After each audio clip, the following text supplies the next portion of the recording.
नमस्कार, one India Hindi में आपका स्वागत है।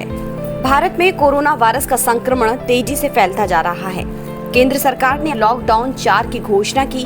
सरकार ने स्थिति को देखते हुए 31 मई तक पूरे देश में लॉकडाउन को बढ़ा दिया है। इस बार लॉकडाउन में राज्यों को ज्यादा अधिकार दिए गए हैं। लॉकडाउन 4.0 की स्थिति और स्वरूप क्या होगा, इसका फैसला राज्य सरकार कर सकेंगे। राज्यों के पास ये भी अधिकार होगा कि वो किसी क्षेत्र विशेष को अलग अलग जोन में बांट सकते हैं। राज्यों को ही लॉकडाउन का पालन कराने की जिम्मेदारी दी गई है। हालांकि कोई भी राज्य केंद्र की गाइडलाइन में बदलाव नहीं कर सकता है। कोरोना वायरस के खतरे के लिहाज से 5 जोन का निर्धारण भी किया गया है। इस बार केंद्र की ओर से 2 नए कंटेनमेंट जोन और बफर जोन भी जोड़े गए हैं, लेकिन इनके क्षेत्र का निर्धारण करना राज्य सरकार की जिम्मेदारी होगी। इससे पहले रेड, ग्रीन और ऑरेंज जोन थे। केंद्रीय स्वास्थ्य सचिव सभी राज्यों और केंद्र शासित प्रदेशों को नए आदेशों पर तुरंत कार्रवाई करने का निर्देश दिया है।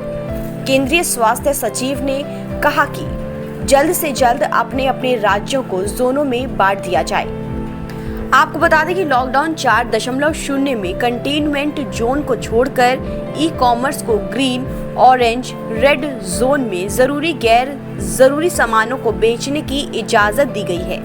वहीं रेस्टोरेंट से होम डिलीवरी की जा सकेगी। खिलाड़ियों की प्रैक्टिस के लिए स्टेडियम और स्पोर्ट्स कॉम्प्लेक्स खुलेंगे।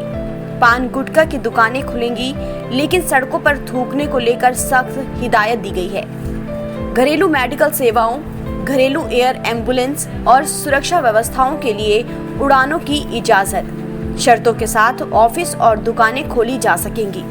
केंद्र सरकार ने अपने आदेश में कहा है कि अगर नए दिशा निर्देशों का ठीक से पालन नहीं किया गया तो भारतीय दंड संहिता और आपदा प्रबंधन अधिनियम के तहत कड़ी कार्रवाई की जाएगी।